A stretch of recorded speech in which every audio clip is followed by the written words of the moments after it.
नमस्कार, बहुत स्वागत है आप सभी का। मैं हूं आपके साथ वक्ता दुबे। आप देख रहे हैं न्यूज टीवी इंडिया। खबरों की शुरुआत करते हैं मुख्यमंत्री पुष्कर सिंह धामी की खबर के साथ, जो देहरादून में लेखक गांव थाने देहरादून में भारत रत्न अटल बिहारी वाजपेयी की जयंती के अवसर पर आयोजित अटल स्मृति व्याख्यान माला कार्यक्रम में प्रतिभाग करने पहुंचे।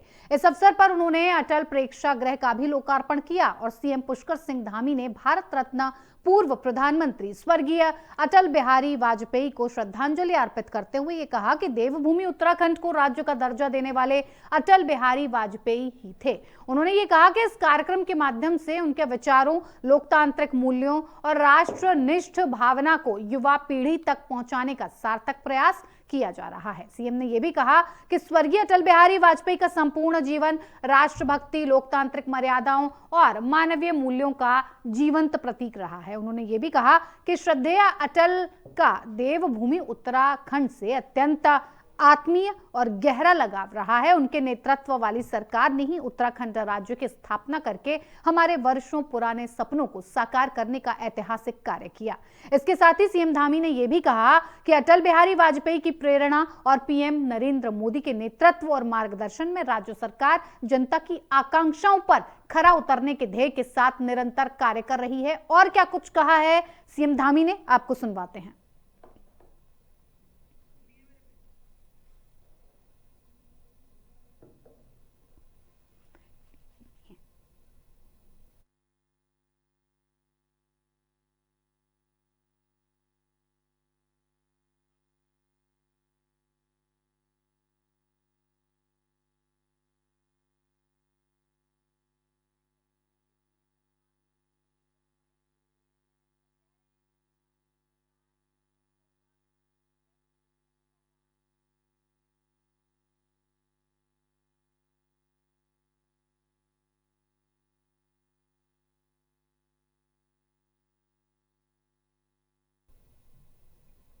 इधर मुख्यमंत्री पुष्कर सिंह धामी ने देहरादून में मुख्यमंत्री कैंप कार्यालय से ग्रामीण गढ़वाल समग्र स्वास्थ्य सेवा परियोजना के अंतर्गत मोबाइल मेडिकल यूनिट वाहनों का फ्लैग ऑफ किया और ये परियोजना graphic era institute of medical sciences एवं हॉस्पिटल देहरादून ने सीएम की प्रेरणा से शुरू किया है। सीएम धामी ने यह भी कहा कि राज्य सरकार का संकल्प है कि लोग भौगोलिक और आर्थिक कारणों से स्वास्थ्य सेवाओं से वंचित बिल्कुल ना रहें और इस पहल से दूरस्थ गांवों तक समयबद्ध और गुणवत्तापूर्ण चिकित्सा सुविधा पहुंचाना आसान होगा। दूरस्थ एवं दुर्गम ग्रामीण इलाकों में प्राथमिक स्वास्थ्य सुविधा, निशुल्क जांच, परामर्श एवं दवाओं की उपलब्धता सुनिश्चित कराने की दिशा में यह अच्छा प्रयास है और इस परियोजना का प्रथम चरण जनपद चमोली एवं टिहरी गढ़वाल में आरंभ किया गया है, जहां 2 पूर्णतः सुसज्जित मोबाइल मेडिकल यूनिट्स को तैनात किया गया है। इसके माध्यम से सामान्य चिकित्सा, 29 से अधिक निशुल्क पैथोलॉजी जांच और निशुल्क दवा वितरण, नेत्र जांच, स्वास्थ्य परामर्श एवं रेफरल सेवाएं प्रदान की जाएंगी। हर मोबाइल यूनिट में डॉक्टर मौजूद रहेंगे। ये यूनिट गांव, कस्बों, स्कूलों और बाजारों में निर्धारित समय पर जाकर चिकित्सा सेवा उपलब्ध कराएगी। इसके लिए जनपदों के अधिकारियों से सामंजस्य रखा जाएगा।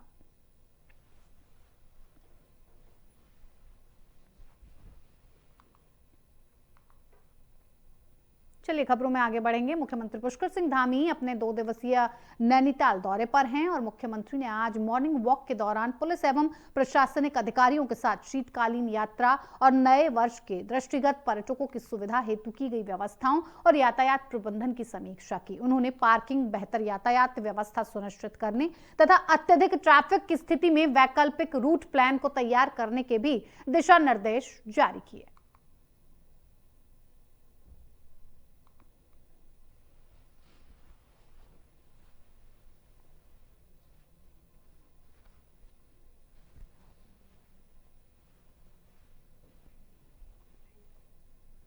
नैनीताल में इन दिनों विंटर कार्निवल चल रहा है। शीतकालीन पर्यटन को बढ़ावा देने के मकसद से 8 साल बाद एक बार फिर प्रधानमंत्री और मुख्यमंत्री की इच्छा को देखते हुए महोत्सव शुरू किया गया है, जिसमें सीएम धामी ने शिरकत की और इस दौरान अव्यवस्थाओं को लेकर नगर पालिका अध्यक्ष, पूर्व पालिका अध्यक्ष और पत्रकार नाराज हो गए।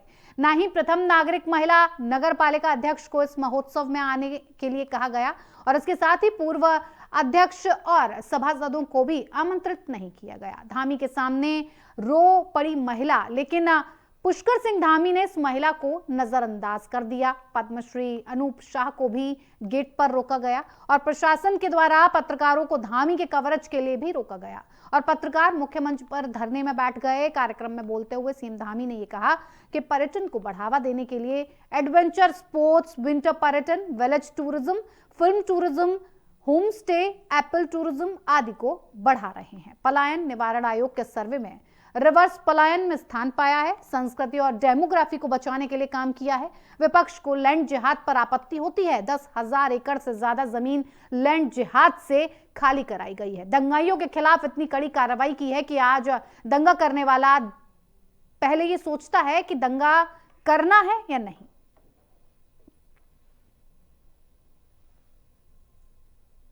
हमारा पर्यटन की दृष्टि से अत्यंत ही महत्वपूर्ण है, जहां देश दुनिया के सैलानी आते हैं, पर्यटक आते हैं बड़ी संख्या में। उनको यहाँ पर पार्किंग के लिए अन्य जो अवस्थापना सुविधाएं हैं उसके न होने के कारण से अनेक जो परेशानियों का सामना करना पड़ता है। पार्किंग हो जाने से काफ़ी सुविधा होगी और उसके अतिरिक्त 131 करोड़ रुपए की अन्य भी बहुत सारी योजनाएं हैं विकास की। ये पूरे नैनीताल जनपद के अनेक विकास के काम उससे आगे बढ़ेंगे, तो यहाँ की जनता के लिए भी और अन्य लोगों के लिए भी बहुत साधन का काम करेंगे, उनके लिए सहायता होगी, अच्छा विकास का काम होगा। इधर ऋषिकेश में क्रिसमस का पर्व पूरी श्रद्धा और उत्साह के साथ मनाया गया। यहाँ चर्च को रंग बिरंगी लाइट्स और फूलों और पारंपरिक क्रिसमस ट्री से बेहद आकर्षक ढंग से सजाया गया था। कड़ाके की ठंड के बावजूद सुबह से ही ईसाई समुदाय के साथ साथ बड़ी संख्या में विदेशी सैलानी भी प्रार्थना सभा में शामिल होने पहुंचे थे। सुबह की शुरुआत विशेष मिडनाइट मास और पवित्र प्रार्थना सभा के साथ हुई। चर्च के पादरी ने प्रभु यीशु के शांति, प्रेम और भाईचारे के संदेश को साझा किया। प्रार्थना के दौरान विश्व शांति और मानवता के कल्याण की कामना की गई। कार्यक्रम में बच्चों का उत्साह देखते ही बनता रहा और चर्च परिसर में सांता क्लॉज ने बच्चों को चॉकलेट्स और उपहार बांटे, जिससे उनके चेहरे भी खिल उठे। स्थानीय युवाओं और चर्च की क्वायर टीम ने मधुर क्रिसमस कैरल्स गाकर पूरे वातावरण को भक्तिमय बना दिया। तपोवन पर्यटन का केंद्र होने के कारण यहाँ उत्सव का स्वरूप वैश्विक नजर आया। चर्च में आए एक विदेशी पर्यटक ने यह बताया कि भारत में क्रिसमस मनाना एक अद्भुत अनुभव है। यहाँ की सादगी और लोगों का प्रेम इस त्योहार को और भी ज्यादा खास बना देता है। क्रिसमस के अवसर पर तपोवन और आसपास के बाजारों में भी खासी रौनक और चहल पहल देखी गई। बेकरी की दुकानों पर विशेष क्रिसमस केक की भारी मांग रही। शाम होते ही पूरा क्षेत्र रंगीन रोशनी से जगमगा उठा, जो पर्यटकों के लिए आकर्षण का केंद्र बना रहा।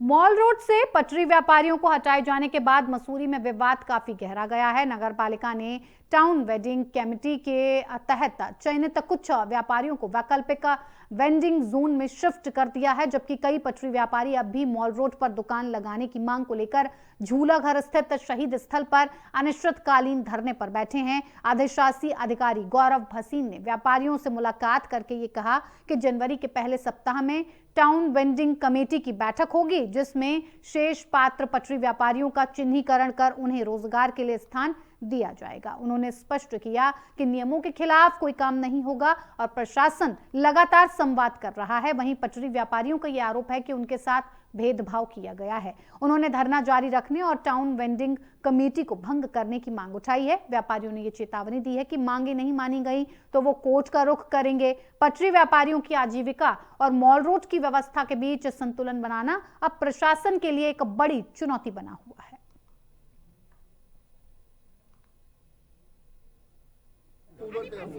बात बनती नजर नहीं आई। हम आज बड़ी मुश्किल से जब हमने बोला कि हमारी कोई सबूत लेने आया ही नहीं तो हम धरना स्थल पर छोड़े क्यों, और हमने पहले अनुमति ले ली थी इसलिए बैठे। और साथ में मैं आपको यही बता दूं, ये शहीद स्थल जो है ये हमारा शोक संतप्त परिवारों के लिए है। यहाँ पर नाच गाने या ढोल बजाने के लिए नहीं है। कल भी हमारे बडोनी का वो था तो हमने खैर भाई उनको श्रद्धांजलि थी, वो हमने करने दिया। शांतिपूर्ण यहाँ कार्यक्रम नहीं होने देंगे आप? नहीं, कार्यक्रम क्यों करेंगे यहाँ पर? ये सही स्थल कार्यक्रम के लिए थोड़ी है। ये तो उनको पूजा अर्चना का स्थल है। यहाँ कौन सा वो कार्यक्रम? इससे पहले कहाँ थे वो? जब बैठ रहे थे हम तब क्यों नहीं बताया? हटाने से पहले बताते हैं ना भाई। उनकी भी दुकानें बंद कराएं फिलहाल, हम हटने को तैयार हैं। हम सहमत नहीं हैं, क्योंकि बाहर के लोगों को ये रोजी रोटी दे रहे हैं, हमारे लोगों को बाहर कर रहे हैं। आज मार रोड पे जो भी इन्होंने स्टॉल लगा रखे हैं, ये उनसे पैसे ले रहे। क्या इन महिलाओं का हक नहीं था उन स्टॉलों में? ये इन महिलाओं को दे देते हो, पहले हक तो इनका बनता ना। इनको तो कोई रोजगार नहीं दे रहे, इनको रोजगार से बाहर कर रहे हैं। बात करते हैं कि हम रोजगार दे रहे हैं, हम इससे कहीं संतोष नहीं है। जब तक इनको रोजी रोटी नहीं मिलती, ये कहते हैं हम यहाँ से उठने वाले नहीं। का कल उद्घाटन किया गया, आज भी कार्यक्रम उसके 29 तक चलेंगे। पटरी व्यापारियों के संबंध में ये कोई नया विषय नहीं है। विगत कई सालों से इस पर कार्रवाई चल रही है। विगत 1 साल से ही ये स्पष्ट सूचना सभी को है, मसूरी वासियों को, कि देखिए जो मसूरी है हमारा, वो पूरे प्रदेश की अर्थव्यवस्था को खींचता है। जो यहाँ पे टूरिस्ट आता है वो पूरे देश से आता है, और उसको एक सुखद अनुभव प्रदान करने के उद्देश्य से पूर्व से ही ये लगभग 1-1.5 वर्ष से ये डिसाइडेड है कि मॉल रोड जो है वो जीरो वेंडिंग जोन रहेगा। और जो पटरी व्यापारी हैं उनका चयन करने के लिए एक विधिवत टीवीसी का गठन किया गया है। उसमें आरोप प्रत्यारोप समय समय पर लगते रहते हैं, भविष्य में भी लगेंगे। लेकिन आज हमारा जो एक हम पहुंचे हैं एक सफर में, तो आज हमारा ये स्थिति है कि हमने 82 पात्र पटरी व्यापारियों का चयन किया है। उनमें से अधिकतर लोग अपने अपने जो हमने नए वेंडिंग जोन बनाए हैं उनमें पहुंच चुके हैं, वो वहाँ पे व्यापार कर रहे हैं। निश्चित तौर पर उनको भी कुछ कठिनाइयों का सामना करना पड़ रहा है, लेकिन जब भी कोई नया व्यवस्था आती है तो थोड़ा समय लगता है उसको सेटअप होने। इधर मसूरी में धूमधाम से तुलसी दिवस मनाया गया। मसूरी अग्रवाल सभा के युवा प्रकोष्ठ ने अप्रमल रोड स्थित भगवान अग्रसेन चौक पर भगवान अग्रसेन की मूर्ति का विधिवत पूजन किया। इसके बाद तुलसी माता के पौधे की पूजा अर्चना कर क्षेत्रवासियों के सुख समृद्धि और स्वस्थ जीवन की कामना भी की गई। कार्यक्रम के दौरान विशेष आरती का आयोजन हुआ और प्रसाद वितरण भी किया गया। अग्रवाल सभा के अनुज तायल व संदीप अग्रवाल ने यह बताया कि तुलसी धार्मिक और आयुर्वेदिक दोनों दृष्टि से अत्यंत महत्वपूर्ण है। घर में तुलसी होने से वातावरण शुद्ध रहता है और नकारात्मक प्रभाव दूर रहते हैं। तुलसी औषधीय गुणों से भरपूर होने के कारण स्वास्थ्य के लिए भी लाभकारी है। युवा प्रकोष्ठ ने तुलसी दिवस के माध्यम से पर्यावरण संरक्षण और धार्मिक परंपराओं को अपनाने का भी संदेश दिया। के तत्वाधान में हर वर्ष मनाया जाता है, और आज का दिवस जो है धार्मिक और औषधीय दोनों ही रूपों में तुलसी के गुणों के रूप में इसको मान्यता मिली है। तुलसी न केवल सनातन धर्म के अंदर धार्मिक मान्यता के अनुसार जो है प्रत्यक्ष देव के रूप में मानी जाती है। हमारे प्रत्यक्ष देव है, तुलसी जो हमारे प्रत्यक्ष देव के रूप में सामने रहती है। और हमारे सनातन धर्म के अंदर इसकी विभिन्न मान्यताएं रही है। जहाँ पर तुलसी का वास है वहाँ पर माना गया है कि कोई भी आपदा या कोई भी किसी प्रकार का संकट वहाँ पर नहीं आता। पर भी जहाँ पर भी घरों में तुलसी प्रतिष्ठित है, वहाँ पर किसी भी प्रकार का कोई रोग या कोई भी आपत्ति वगैरह का मर्यादा नहीं आती। इसी प्रकार औषधीय गुण भी इसके अंदर बहुत अधिक है। कहते हैं कि इम्यूनिटी बूस्ट करने के लिए, प्रतिरोधक क्षमता बढ़ाने के लिए आयुर्वेद के अंदर विभिन्न प्रकार की दवाइयों के अंदर इसका प्रयोग होता रहा है। इस रूप में भी तुलसी को मान्यता मिली है। तुलसी दिवस का आयोजन किया जा रहा है। पिछले कई वर्षों से हम तुलसी दिवस को मनाते आ रहे हैं। तुलसी का पौधा अपने आप में एक वरदान है, और इसके औषधीय और ज्योतिष गुण भी इसके बहुत अधिक हैं, जिसका अगर मैं आपको बताने बैठ जाऊँ तो छाव हो जाएगी। तो तुलसी अपने आप में बहुत महत्वपूर्ण औषधि के रूप में काम करता है। जहाँ कोई ना आए काम, वहाँ तुलसी आए काम, ऐसी कहावत भी प्रचलित है। और जो आप इस समय चर्चा भी हो रही है, पिछले कुछ वर्षों में कोरोना के टाइम या किसी भी तरह की आपत्ति के टाइम तुलसी के औषधि गुणों का भरपूर उपयोग किया गया। और हम चाहते हैं कि तुलसी का पौधा हर एक घर में पल्लवित हो, हर एक व्यक्ति इसे अपने घर में लगाए। इधर आज हिंदू युवा वाहिनी संगठन द्वारा तुलसी पूजन एवं पद ग्रहण समारोह का आयोजन साथी वेंडिंग पॉइंट देहरादून में भव्य रूप से किया गया। कार्यक्रम में मुख्य अतिथि के रूप में विक्रम सिंह राठौड़, राष्ट्रीय अध्यक्ष हिंदू युवा वाहिनी ने शिरकत की और इस अवसर पर संगठन के पदाधिकारियों एवं कार्यकर्ताओं की मौजूदगी में विधिवत रूप से तुलसी पूजन संपन्न किया गया। साथ ही नवनियुक्त पदाधिकारियों ने पद एवं गोपनीयता की शपथ ली। कार्यक्रम के दौरान रोहित चौहान को देहरादून का जिलाध्यक्ष नियुक्त किया गया। इस मौके पर राष्ट्रीय अध्यक्ष विक्रम सिंह राठौड़ ने ये कहा कि 25 दिसंबर को तुलसी पूजन दिवस मनाया जाता है, जो हमारी भारतीय संस्कृति और परंपराओं का महत्वपूर्ण हिस्सा है। उन्होंने युवाओं से अपने संस्कारों और त्योहारों को अपनाने की अपील की।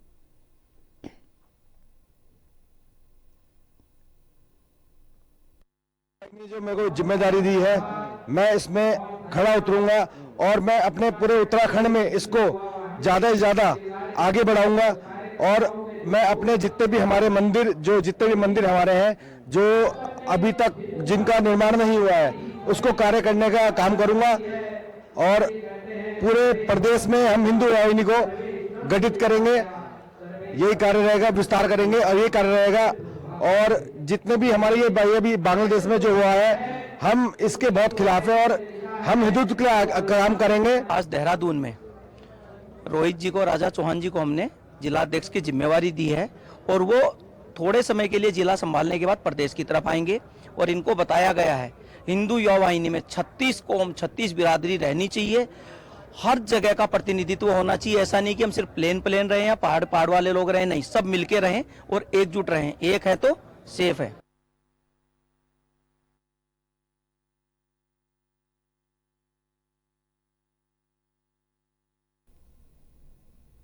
इधर एआई जनरेटेड वीडियो के वायरल होने के बाद उत्तराखंड के पूर्व मुख्यमंत्री हरीश रावत ने नेहरू कॉलोनी थाने में भाजपा के खिलाफ एफआईआर दर्ज कराई थी। हरीश रावत का आरोप है कि इस वीडियो में, आपको बता दें कि इस वीडियो के माध्यम से भाजपा उनकी छवि को जानबूझकर धूमिल करने की कोशिश कर रही है। हरीश रावत अपने समर्थकों और कार्यकर्ताओं के साथ भाजपा प्रदेश कार्यालय पहुंचे, जहां पहले से ही मौके पर मौजूद पुलिस बल ने बैरिकेडिंग लगाकर उन्हें रास्ते में ही रोक दिया। इस दौरान हरीश रावत ने भाजपा पर गंभीर आरोप लगाते हुए कहा कि काफी समय से भाजपा लगातार जनता के बीच मेरी छवि को बिगाड़ने की कोशिश कर रही है और उसके लिए भाजपा कई माध्यमों का सहारा ले रही है। इस बार भाजपा ने मुझे पाकिस्तानी जासूस बताया है और भाजपा ने जनता को उकसाने का काम किया है। साथ ही साथ राज्य के अंदर विद्वेष पैदा करने का भी काम भाजपा कर रही है। आगे उन्होंने ये भी कहा कि भाजपा झूठ बोल रही है। शुक्रवार की नमाज अदा करने के लिए मैंने छुट्टी की घोषणा की थी। आगे उन्होंने कहा कि मेरे द्वारा पूछे गए 5 सवालों का जवाब जब तक भाजपा नहीं दे देती है, तब तक मैं आता रहूंगा और कभी आना होगा ये मैं तय करूंगा।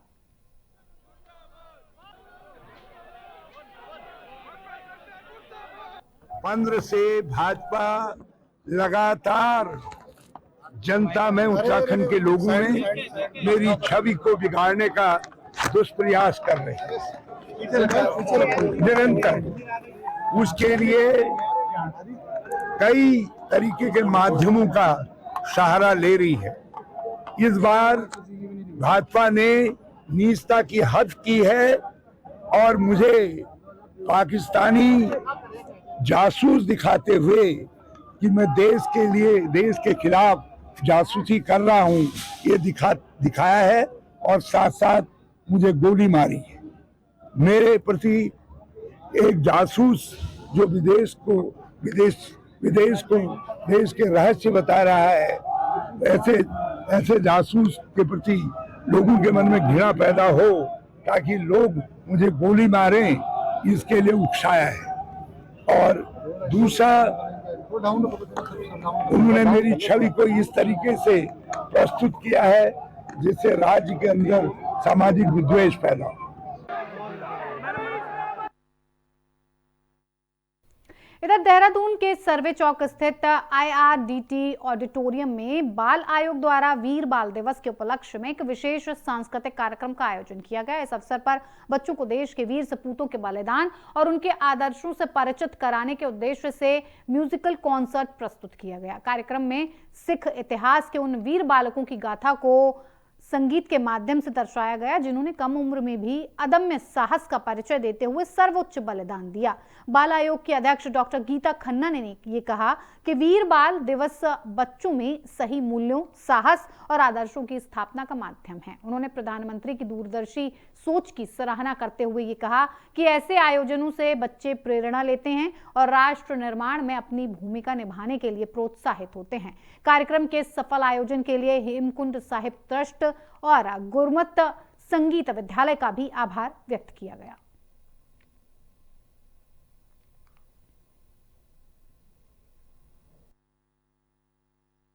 बच्चों में सही मूल्यों की स्थापना और एक सही आदर्श बच्चे फॉलो किसको करें, जो दिखेगा, जिसका चर्चा होगा, बच्चे वैसा ही बनना चाहेंगे। जब हम ऐसे वीरों की बात करेंगे जिन्होंने सर्वोच्च बलिदान दे दिया 6 वर्ष की आयु में, जो अपने बड़े भाइयों के साथ जिन्होंने अपने प्राण दे दिए और डरे नहीं, ऐसे आदर्शों को स्थापित करने में एक मील का पत्थर साबित होगा ये वीर बाल दिवस। और बच्चों को एक म्यूजिकल कॉन्सर्ट के द्वारा उनकी कहानी और कहां से ये बलिदान की गाथा शुरू हुई, कैसे आक्रांताओं के लिए, जिनका हम 350वां वर्ष जन्मोत्सव भी बना रहे हैं, हमने उन गुरुओं को याद किया, उनका ये म्यूजिकल कॉन्सर्ट दिया। और इसके लिए मैं धन्यवाद देती हूँ हमारे हेमकुंड साहिब ट्रस्ट का, जिन्होंने गुरुमत संगीत विद्यालय में इस तरह के म्यूजिकल कॉन्सर्ट्स तैयार किए हैं, जिसे देखने का अवसर मुझे राजभवन में मिला और मुझे लगा कि बच्चों तक ये जरूर पहुंचाना चाहिए ताकि वो सही और सुंदर आदर्श उनके भी मन में स्थापित हो। इधर पूर्व प्रधानमंत्री अटल बिहारी वाजपेयी की जयंती के अवसर पर मंडल मुख्यालय पौड़ी में आयोजित सांसद खेलो महोत्सव का भव्य समापन किया गया। कार्यक्रम के दौरान जब मीडिया ने अंकिता भंडारी हत्याकांड को लेकर सवाल किए तो गढ़वाल सांसद और भाजपा प्रदेश अध्यक्ष दोनों ही सवालों से काफी बचते नजर आए। आपको बता दें कि प्रदेश अध्यक्ष महेंद्र भट्ट ने ये कहा कि आज अटल बिहारी वाजपेयी की जयंती है और इस दिन केवल जयंती व खेल महोत्सव की ही चर्चा की जाएगी। वहीं दूसरी ओर अंकिता भंडारी की मां सोनी देवी ने प्रदेश सरकार पर गंभीर आरोप लगाते हुए इंसाफ की मांग की है। उन्होंने कहा कि सरकार लगातार वीआईपी लोगों को बचाने का प्रयास कर रही है। उन्होंने भाजपा नेत्री द्वारा उजागर किए गए तथ्यों का हवाला देते हुए उम्मीद जताई कि वो न्यायालय में बयान दर्ज कराएंगी और जिससे उनकी बेटी को न्याय मिल सके। का नाम अभी क्या है कि देखिए, ये एक यहाँ पर जो पूरा हमने खेल महोत्सव किया है, इस पूरे खेल महोत्सव के बारे में भी एक जो तैयारी है उसके हम माइंडसेट में भी हैं, और जो आपके अन्य इससे जुड़े हुए सवाल है उसका जवाब हम आपको जल्दी ही हम देंगे। पहली बात है कि सुनिए, देखते हैं आप, आज अटल जी का जन्म दिवस का खेल महोत्सव का समापन है। आज नहीं भी चर्चा होगी, कल मैंने विस्तार पर बोल दिया, बोला मैंने आज का विषय नहीं बनता, मैंने बोल दिया सवाल लगाया खेल का विषय। आप सबका धन्यवाद। मैं उस बहन से हाथ जोड़ के विनती करती हूँ कि बहन, मैंने अपनी बेटी को बड़े लाड प्यार से पाला था, अब 3 साल हो गए मुझे रोते रोते, अभी तक मुझे कोई न्याय नहीं मिला। जब से मैंने आपकी वीडियो देखी है मुझे आशा की किरण दिखाई दी है। अगर आप उन सबूतों को कोर्ट में पेश करोगे तो मेरे बेटे को न्याय मिल सकता है। भले मेरी बेटी इस दुनिया में नहीं है, लेकिन जिस तरह से मैं रो रही हूँ, दुनिया की फिर कोई माँ इस तरह से न रोए। आपसे हाथ जोड़ के विनती है मेरे,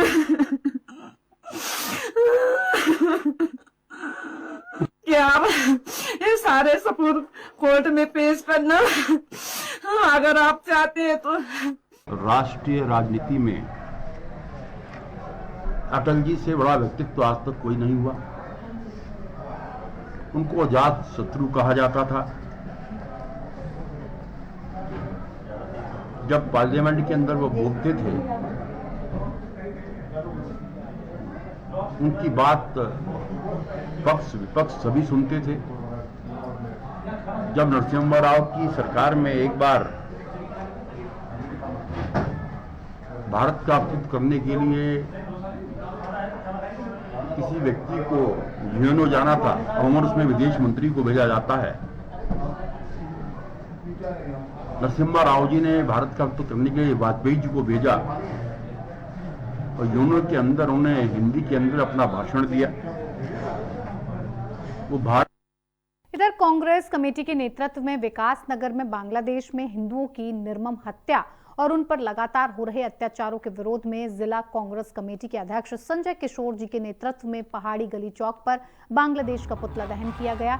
जिला कांग्रेस कमेटी के अध्यक्ष संजय किशोर ने कहा कि बांग्लादेश के अंदर हिंदुओं पर लगातार अत्याचार हो रहे हैं और उनकी निर्मम हत्या की जा रही है, जिसमें बांग्लादेश सरकार पूर्ण रूप से इन अत्याचारों को रोकने में नाकाम हो रही है। इस दौरान ब्लॉक अध्यक्ष अभिनव ठाकुर, जिला पंचायत सदस्य श्याम सिंह चौहान, प्रेम प्रकाश अग्रवाल, महिला कांग्रेस के अध्यक्ष शशि चौहान, शहर अध्यक्ष आशीष पुंडीर, सभासद सोनिया वर्मा, कुसुम कौशल, रेखा रमोला, जितेंद्र रावत, नीरज रोहेला, हर्षुल शर्मा, समीर अंसारी, फुरकान अहमद, दिनेश भारद्वाज, साहिल पठान, राजीव शर्मा, फुरकान अहमद, सुधांशु ठाकुर, बालक राम, दिनेश, तमाम अन्य वरिष्ठ कांग्रेसीजन शामिल हुए।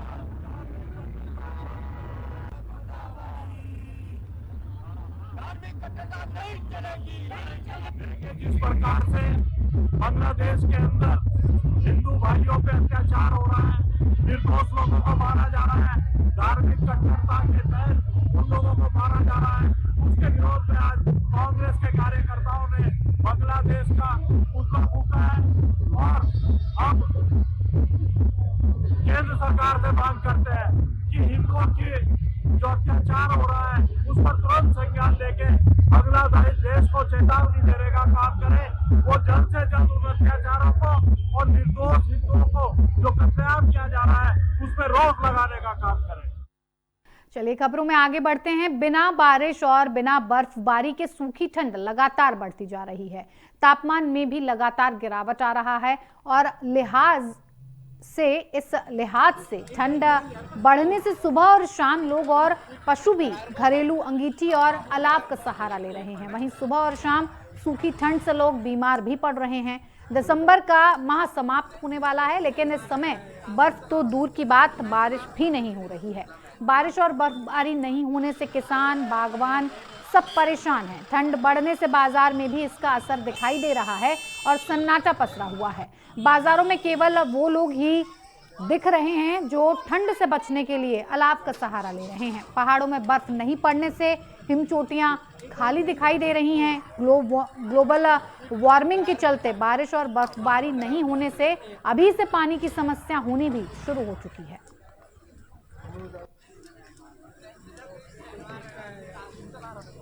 आपको बता दें कि उत्तरकाशी में जहां पर जो पर्यटक हैं वो लगातार जाते हैं अपनी छुट्टियों को वहां पर मनाने की, जिससे उनका आने वाला साल कुछ बेहतर हो सके। न्यू ईयर और क्रिसमस का वक्त चल रहा है, ऐसे में जब बर्फबारी ना हो तो उत्तरकाशी में जाना भी लोगों को भारी पड़ता है और सूखी ठंड की वजह से तमाम लोगों को परेशानियों का सामना करना पड़ रहा है। पशु बीमार हो रहे हैं, बुजुर्ग बीमार हो रहे हैं, बच्चे भी बीमार पड़ रहे हैं। लेकिन जो लोग अलाव और अंगीठी का सहारा ले रहे हैं, सिर्फ और सिर्फ वही बाहर नजर आ रहे हैं। वैसे अगर देखा जाए तो कोई भी फिलहाल नजर नहीं आ रहा है। व्यापारियों का ये कहना है कि जिस तरह का पर्यटन आना चाहिए था वो इस बार साफ तौर पर दिखाई नहीं दे रहा है। ग्लोबल वार्मिंग इसकी समस्या बताई जा रही है।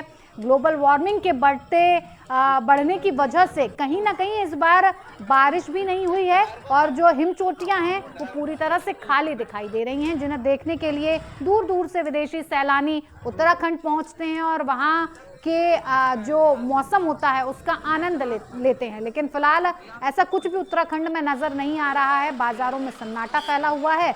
बर्फ ना पड़ने की वजह से सैलानी भी नहीं पहुंच रहे हैं। ऐसे में वहां के व्यापारियों को भी अपनी आजीविका को चलाने में बहुत सारी समस्याओं का सामना करना पड़ रहा है।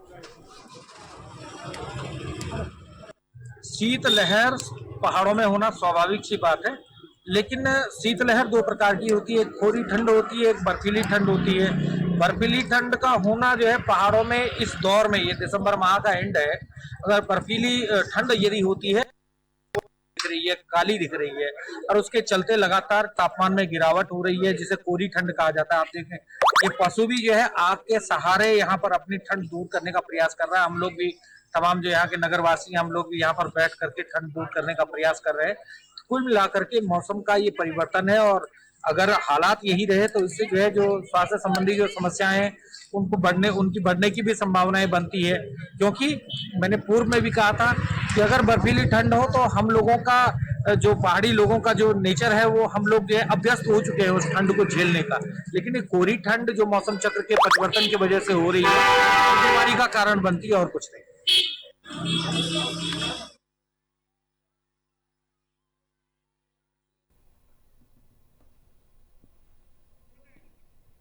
तो ग्लोबल वार्मिंग की वजह से उत्तरकाशी में पानी की समस्या देखने को मिल रही है। सूखी ठंड बढ़ती हुई नजर आ रही है, जिससे तमाम उत्तराखंड के लोगों को अपना जनजीवन व्यतीत करने में काफ़ी समस्याओं का सामना करना पड़ रहा है। पशु बीमार हो रहे हैं, लोग भी बीमार हो रहे हैं। अलावा अंगीठी का सहारा फिलहाल उत्तरकाशी के लोगों के लिए बना हुआ है। उत्तराखंड के इस बुलेटिन में मेरे साथ फिलहाल इतना ही। मुझे दीजिए इजाजत। नमस्कार।